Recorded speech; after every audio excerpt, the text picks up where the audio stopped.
세상에는 수많은 죽음이 슬픈 죽음, 안타까운 죽음, 전 세계를 경악해 하는 죽음, 그리고 여기 또 다른 죽음이 있으니 바보 같은 행동 혹은 바보 같은 선택을 통해 스스로 죽음에 이른 사람들에게 수요하는 다윈상이 존재하듯이 전 세계 어느 곳에선가는 지금 이 순간에도 최소한의 안전 개념, 안전 수칙을 완전히 무시한 절대로 따라해서는 안 될 바보 같은 행동으로 죽음에 이르는 이들이 있으니 황당실화 위기의 사람들. 자, 오늘도 기대됩니다.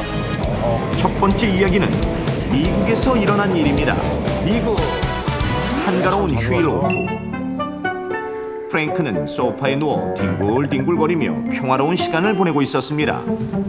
그런데 Dad. Dad. 그에게 놀아달라고 조르기 시작한 아들 앤더슨. Dad's tired. Dad. 야, 아빠 보면 이해가 가. What do you want? Promise you'll play BB gun today. 프랭크는 앤더슨의 상황에 못 이겨 일단 자리에서 일어나 앉았습니다. Oh, all right. Let's go shoot some BB guns. 이에 신이 난 아들. There's one thing you have to promise me. If you get shot, 아빠가 지금 you can't cry. 아들한테 할 You 수 promise? Yes. 이렇게 해서 이들 부자는 총싸움 놀이를 시작하게 됐습니다. 프랭크와 앤더슨은 실전을 방불케 할 만큼 열심히 서로를 경계했는데 진지한데요. 어느새 가까워, 팽팽한 심지어. 긴장감마저 너무. 감도는 상황. 장전했어요 지금. 바로 그때 프랭크가 쏜 총에 정통으로 맞은 앤더슨. 아프네요. How'd you like that? 이렇게 주거니 받거니 서로에게 장난감 총을 쏴가며 아주 신이 나서 잘 노는 놀다 아버지와 보니 아들이네요. 시간 가는 줄 아빠가 더 몰랐고 좋아해요. 처음엔 아들의 상화에 못 이겨 시작한 놀이였지만 프랭크는 어느새 아들보다 더 신이 났습니다. 그러다 보니 그는 상대가 아들이라는 걸 잠시 아들은 지친 것 망각한 채 같은데? 자신의 과하다 아들이 싶을 정도로 그렇게 총알을 날렸고 급기야 궁지로 몰린 어린 아들 앤더슨을 향해 정신없이 방화쇠를 당겨대는 프랭크. 잔인한데요? 아빠 재밌는데. 아니, 아들인데. That hurts. 좀 있으면 Play 울겠어요. too rough. I thought that's how we're supposed to play with BB guns. Dad, look what you did. 총알에 맞은 아들의 여린 살은 벌겋게 부어올라 있었습니다. 야, 다시는 하자고 안 하겠는데요? 어우, 세상에. 그제야 제정신을 찾은 프랭크. All right, well, we stop right now. That's it. Game over. No, let's play more. No, no, absolutely not. It's getting late. You should do your homework. Homework? 앤더슨은 자기만 당한 채 끝나는 게 영 못마땅했지만 이내 숙제를 하러 방으로 올라갔습니다. 그로부터 며칠 뒤 갑작스레 집으로 찾아온 경찰. 예? 경찰이 왜 집으로 찾아오죠? How can I help you? Are you Frank? Yes, I am. You're under arrest for child abuse. What? 어찌된 일인지 프랭크는 아동학대 혐의로 경찰에 체포되고 말하는데 뭔가요? 대체 무슨 이유일까요? 아들이 신고했나요? 자, 사건의 전말은 이렇습니다. Hurt so much. 아빠와의 총싸움 놀이를 끝내고 숙제를 하기 위해 방으로 돌아왔던 앤더슨. 오늘의 숙제는 바로 글짓기였습니다. 아, 글짓기. 뭘 써야 하나 한참 고민을 하다가 앤더슨은 선생님의 말을 떠올렸는데 Listen, you don't need to worry about writing. Writing is not hard. Just simply make a plan in your head. And then write it 항상 down. 저렇게 얘기해요, Simply and honestly. That's how we make a good essay. Good luck, Anderson. 그래서 앤더슨은 방금 전 자신에게 있었던 일을 솔직하게 써내려가기 시작했습니다. 제목은 아빠가 쏜 총에 맞아 아팠던 날. I'm hurt from Dad shooting me today with a gun. Not just one time, 달을 쐈다. several times. So, my body turned red. It hurt so much. 딱 7살 꼬마답게 사실 그대로를 쓴 아주 간결한 글이었습니다. 그런데 다음날 아이들의 숙제 검사를 하던 선생님은 앤더슨의 글을 보게 되었고 그 글의 내용을 아빠와 아들의 장난이 아니라 끔찍한 아동학대라고 판단했습니다. 선생님 신기했군요. Police? I have a parent to report for child abuse. 이렇게 해서 선생님의 신고를 받은 경찰이 황당하네요. 프랭크를 체포했던 것. 이야. 프랭크가 계속해서 결백을 주장하자 경찰은 앤더슨의 글을 보여주는데 Do you know anything about this? 그는 아들의 글을 보니 당황스럽기만 했습니다. Yeah, my son wrote that.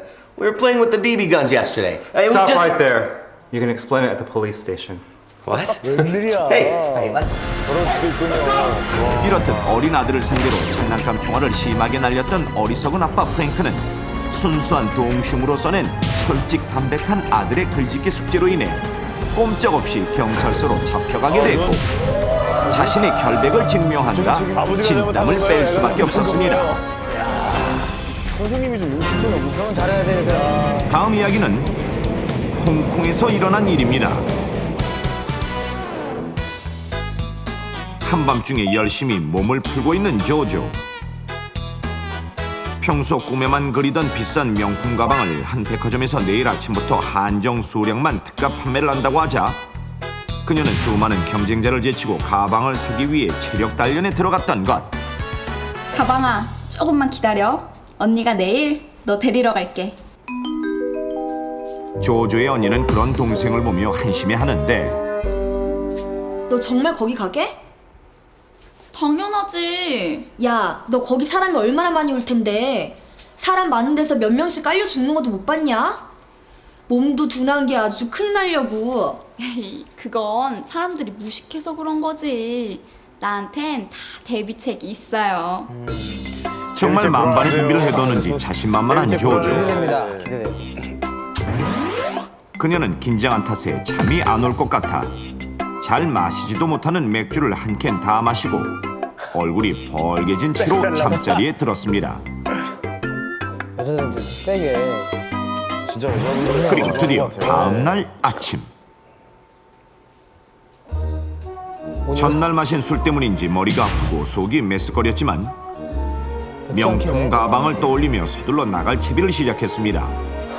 컨디션 좋아 보이지 않는데요. 조주가 마련한 비장의 대비책이란 두꺼운 옷을 몇 겹이나 껴입고 그 안에 합판 보호대를 넣어 마치 갑옷처럼 세팅하는 것.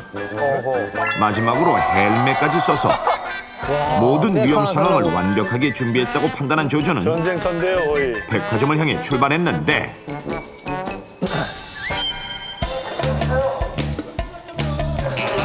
서두른다고 서둘렀는데도 백화점 앞엔 이미 꽤 많은 사람들이 와 있었고 조조도 황급히 그 대열에 합류했습니다. 바짝 긴장한 데다가 집에서부터 한참을 뛰어서 그런지 심장이 터질 것처럼 뛰는 상태.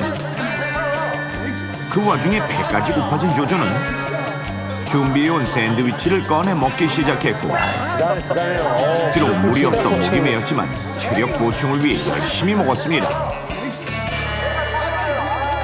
드디어 개장 시간. 이제 입장하겠습니다. 직원의 입장 신호가 들리자 모두들 극도로 흥분한 상태. 그런데 사람들이 서 있던 줄 앞에 문이 아니라 그 옆에 문이 열리자 가지런하던 줄은 순식간에 연못 쪽으로 쏠리며 무너졌고 경쟁하듯 서로 뒤엉켜 입구 쪽으로 몰려드는 사람들. 그런데 그 와중에 조조는 앞사람과 부딪히며 앞으로 엎어졌고 설상가상으로 옆에 있던 입간판까지 조조의 위로 쓰러지고 말았습니다. 조조는 어떻게든 다시 일어나려 해봤지만 역부족이었고 인파에 짓밟히는 4-5분간이 마치 40-50분처럼 느껴질 만큼 고통스러웠습니다. 잠시 후 괜찮아요? 정신 차리세요. 조조를 발견한 직원이 그녀를 애타게 불러봤지만 조조는 이미 싸늘한 죽음이 된 뒤였습니다. 그런데 이 사건의 놀라운 점은 두꺼운 옷을 껴입고 보호대까지 대가며 발로 차에도 끄떡없을 만큼 준비한 덕분에 몸에 상처가 크진 않았는데도 불구하고 단 4-5분 만에 사망했다는 사실. 그 이유는 조조가 압사의 주된 원인을 잘못 알고 대비책을 준비했기 때문인데, 자, 그렇다면 인파에 깔린 조조가 단 4-5분 만에 숨지게 된 결정적인 사망 원인은 무엇일까요? 자, 이 보호 장비를 철저하게 갖췄는데도 4-5분 만에 조조가 깔려서 사망했습니다. 그 이유는 무엇일까요? 합판 부러져가지고. 오, 괜찮은데? 와, 좋아. 야, 좋다. 상당히. 부러진 나이크. 뭐야? 아니, 이게 합판이 넣어놨지 않습니까? 합판이 막 밀리면서 딱 부러져가지고 이게 팍 이게 우악 찔려가지고 문장을 좀 깔끔하게 자세히. 좀 해주세요. 그러니까 어떻게 더 자세히 말을 하지? 잠깐만요. 몸 안에 이거 합판을 넣지 않습니까? 합판에 있었는데 그거를 이제 누가 물리면서 합판이 부러진 거예요.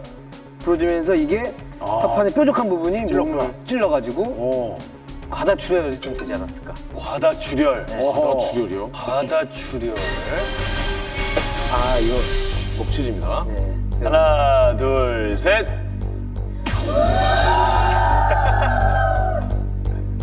짜잔.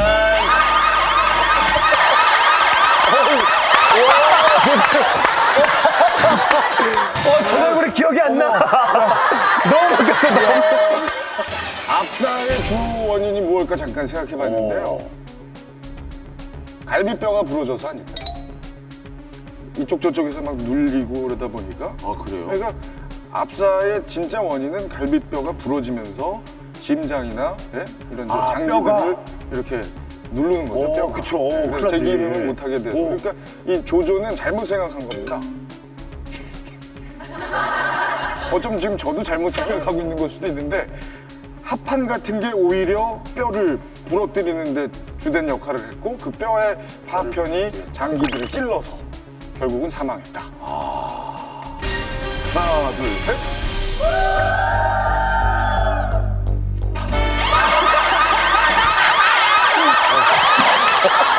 제가 어렸을 때 이 어머님이 사주신 동화 전집에서 읽었던 기억이 나요. 이 미니마우스가 미키마우스의 장난 때문에 굉장히 힘들어했던 건데요.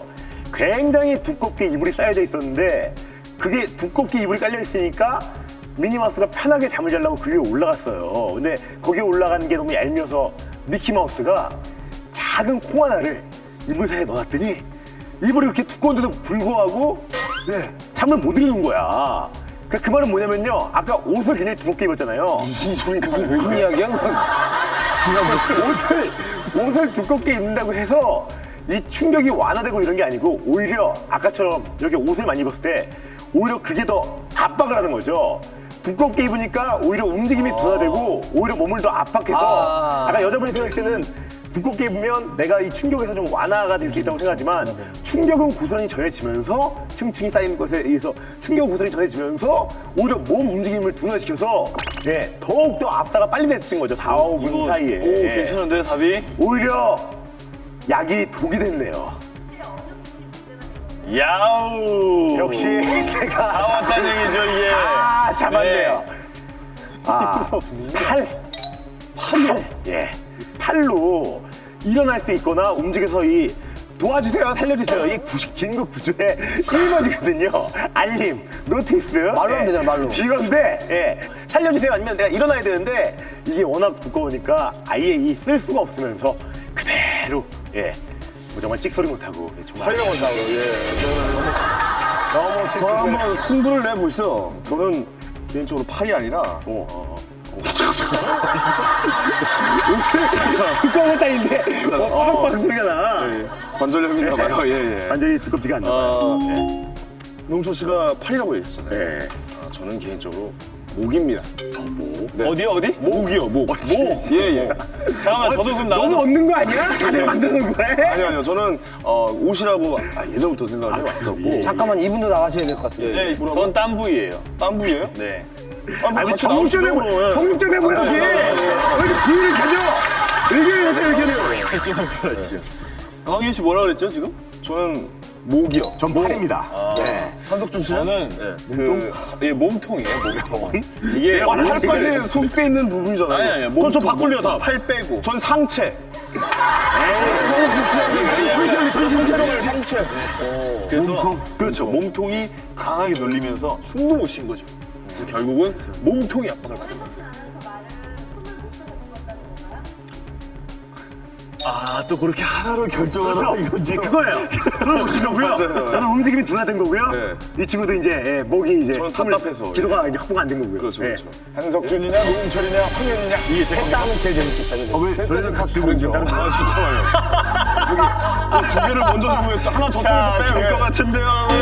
왜 저쪽에서 빼냐고 하시냐고. 아니 무슨 그걸 불러놓기야 뭐야? 왜 두 개를 한꺼번에 하고 하나 따로 나오냐고. 3인분을 시켰는데.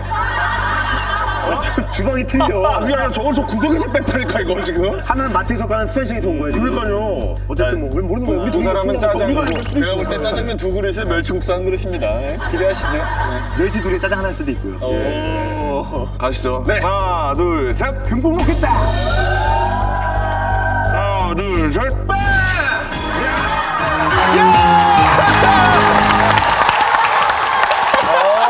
짜장은 내가 다 비워놨는데 떠먹는 건 저분인 거야? 황당 실화 위기의 사람들. 파격 세일하는 명품 가방을 구입할 계획에 들떠있던 조조. 혹시 모를 압사 사고에 나름대로 철저히 대비한다고 했는데도 불구하고 사람들에 깔리며 결국 압사당하고 말았는데 과연 조조가 사망하게 된 결정적인 원인은 무엇일까요? 사건이 있던 그날 이제 입장하겠습니다. 문이 열리자 마음이 급해진 사람들이 줄도 무시한 채 입구로 몰려들었고 좀 비켜주세요. 왜 세층이에요? 그 무리에 섞여 있다가 하필 앞사람과 부딪히며 넘어진 조조. 게다가 옆에 있던 입간판까지 그녀의 위로 덮친 상황. 백화점 입장에만 혈안이 된 사람들은 그 밑에 사람이 있다는 건 상상도 못한 채 간판 위를 계속해서 밟고 지나갔고 조조는 간판 무게에 사람들의 무게까지 더해진 엄청난 압력을 계속해서 받아야만 했습니다.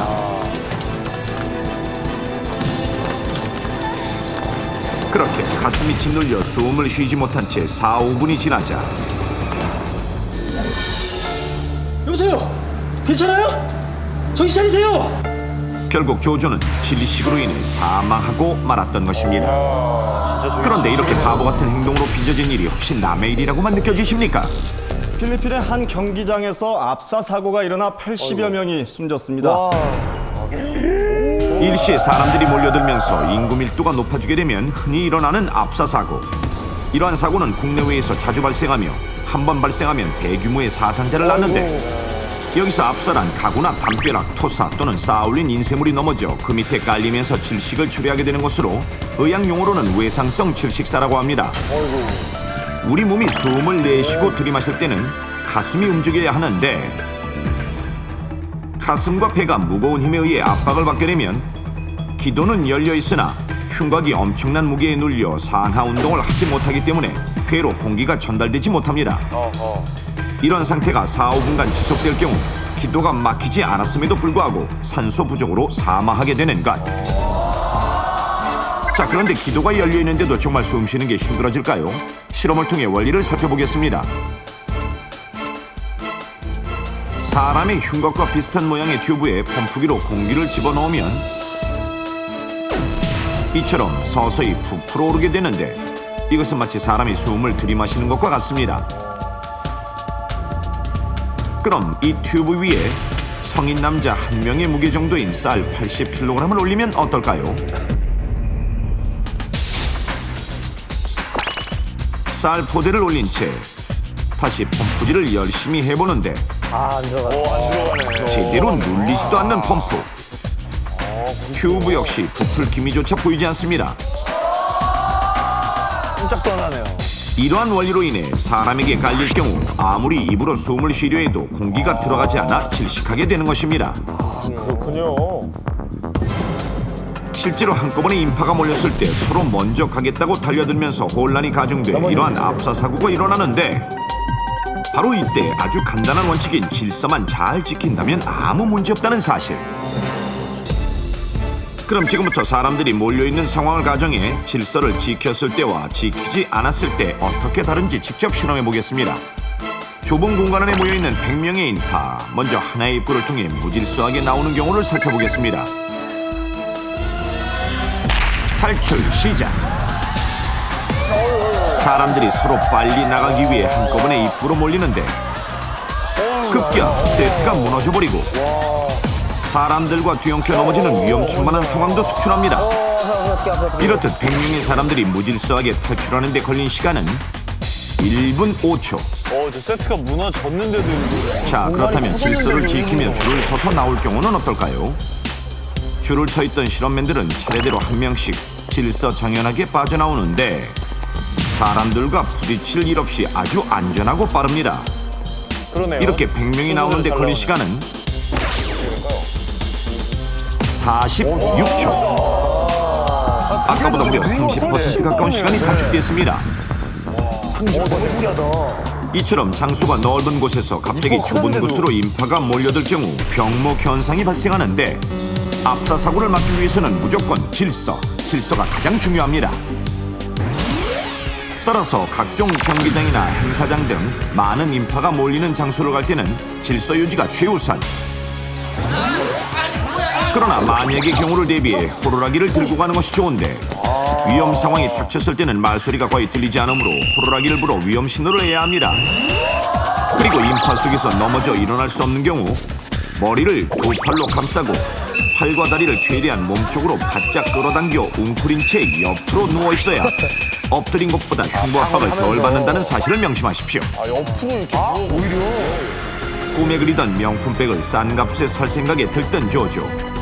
그녀는 압사사고의 결정적 사망 원인을 외상으로 잘못 알고 갑옷처럼 단단히 챙겨 입었지만 수많은 인파에 짓밟히며 숨을 쉬지 못해 결국 질식으로 인해 사망하고 말았습니다. 이 이야기가 바보 같은 사람들만의 일로 느껴지십니까? 최소한의 안전수칙을 지키지 않는다면 당신도 언제든 황당한 사고의 주인공이 될 수 있습니다.